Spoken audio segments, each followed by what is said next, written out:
The Iraqi army exists no more.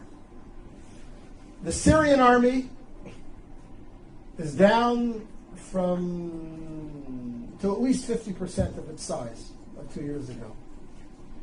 The Egyptian army, all of its 14 divisions, maybe 7 are in any way active, not corroded, corrupt, falling apart.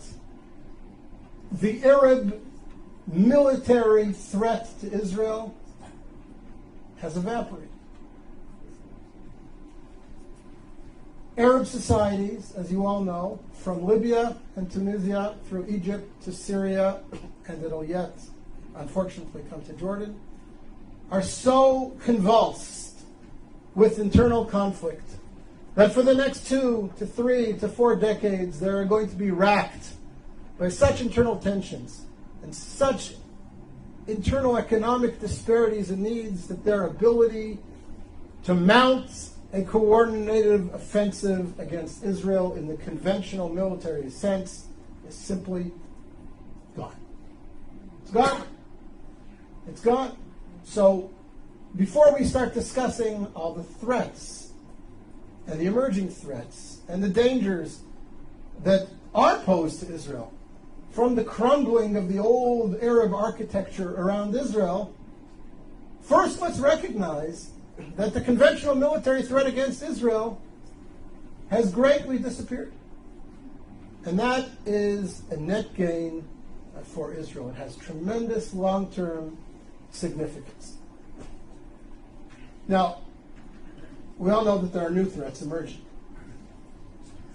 What was the authoritarian control over countries like Egypt, where the security services had penetrated every element in society. You couldn't burp, you couldn't breathe, you couldn't blow your nose without somebody in the security services knowing about it. That's all gone.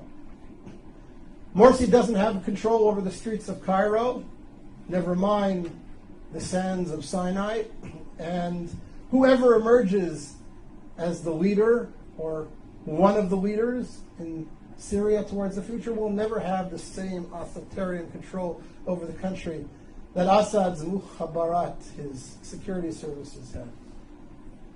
So that creates potential for great conflict. We all know about the threat of weapon stocks, missiles spreading all over, new weapon systems coming into the region, whether it be from Iran or from Russia.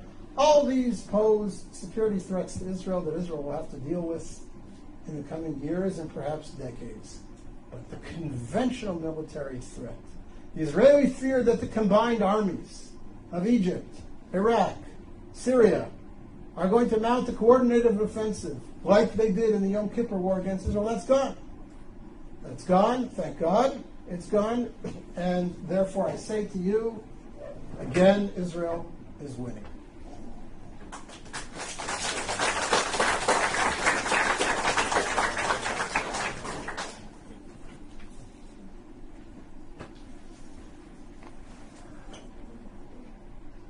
Point number 9, in grand historical terms, of course Israel's winning. Look at the society that's been created in Israel. Look at the creativity of the Israeli community.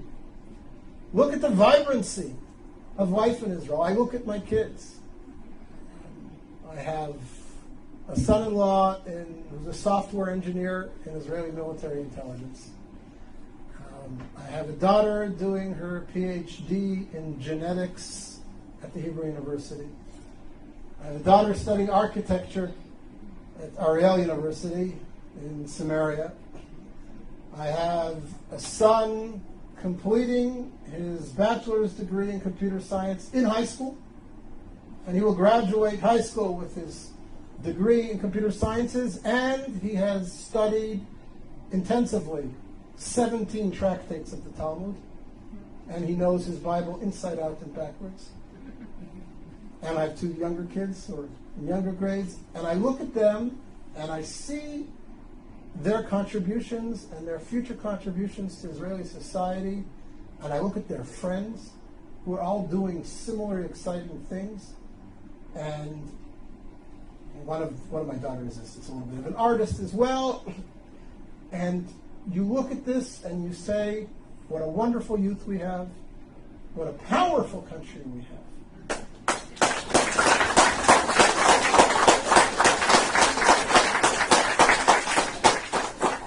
And I don't say this to gloat or to be racist, but it's important for us in terms of perspective to ask, what creative contributions has the Islamic Arab world around us made to the world over the last 100 years?